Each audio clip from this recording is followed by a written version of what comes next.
Tom, a hard-working performance, but a well-deserved 3 points in the end. Yeah, I think a good away performance would be what we've said in the change room. I think we knew coming here would be tough. It's a small pitch. It was going to be tough, obviously, their crowd, and it's never easy to come to Scunthorpe. So we knew we had to dig deep, put a good away performance in, and we knew if we did that, we'd come away with 3 points. And thankfully, we've done that and walk away with 3 points in our pockets. First half looked a bit tough, and a lot of discipline. The manager said to not get impatient. Yeah. We spoke of that during the week. We knew that. They obviously coming off the back of a 2-2, which they probably should have won. So we knew their spirits were going to be higher. So we knew we had to ride that first half hour out. And I think during the last 15 minutes of the second half, I think we started to control the game. And I think from then on and started the second half, I think we played some really good stuff. It was a really good first half and a good second half as well. Keeps getting those goals, doesn't he, Ben Garrity, now, after doing everything but getting a goal up until a couple of weeks ago? Yeah, his work rate's phenomenal in the next to me. And keep telling him, go on, keep going forward. He's got the licence to bomb on, and he's deserved. He works his absolute, what's off, and he deserves all the plaudits he's going to get. The three of you in there now, Ben and you and other Tom, you seem to be dovetailing quite well. And is that something you feel is working really well at the moment? Have you clicked? Yeah, I think there was always signs of it. The start of this season and the last few games, I think we all starting to gel and learn about each other's games. And I think it was as well when Jake comes on.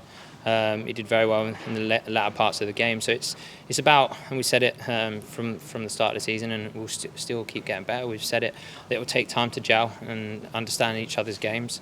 Thankfully, we're starting to do that. And like you said, I think it's starting to show during the games, and hopefully we can keep on improving in the results. You've dropped a little bit deeper now as well since Brad's injury. Yeah. I know you've played there before, but in this particular team, what's that like? How are you finding it? Yeah, I'm enjoying it. I think it's my job to, when we're on the ball, to try and control the game and get us passing it, switching the play, and it's something that I think it's part of my game to try and get on the ball in tight areas. I think when we haven't got the ball, I think it's my job to tell Tom and Ben where to go, and then we're two little runners that do most of my work, and I'm just trying to read the game and get in the holes that we probably leave. So it's enjoyable, but it's one that I'm going to keep on improving, keep on working at, and hopefully I can get better at it. A lot of people think as the number 4, if you like, the one who plays in front of the bat, as being big and puts tackles in. You're not kind of like that. No. Have you had to adapt any parts of your game, or does it just come naturally? I think part of my game is reading the game. I think that's whether I've played out wide years ago or as a number 10. I think I've always been able to read the game quite well. I think so. When you go deeper, I think it's trying to read where the opposition are going to maybe pass the ball, or trying to read where they're going to be running. So I think it's just part of my game, which I've still improving. The gaffer's still talking about ways that I could still improve it. But it's a role that I'm really enjoying. Now the manager keeps stressing the importance of not getting carried away, and it's just another 3 points.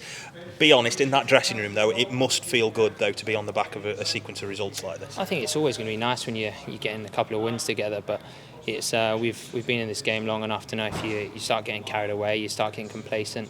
I think we've got enough experienced heads in there to know you never get too high, never get too low, and I think if we continue with that attitude, that's going to keep on taking us where we want to go. So we obviously enjoy that win this weekend, and then come on Monday morning we'll go through the tape, see what we can do better and see what we did well, and then we're on to a new week, and it's another game next Saturday. I think for the people who only come on a match day, they see the fruits of that work, but without giving the game away, can you give us an insight into the level of work that goes into prepping for a game like this? Because it seems like everything's done to the nth degree. Yeah, it is. It's not just what goes on maybe when you step onto the pitch. It's there's a lot of work done maybe with myself and Dino, or players that go in to watch clips, or you go and watch clips of the opposition who you're going to play in the week. So there's a lot of detail that goes into it.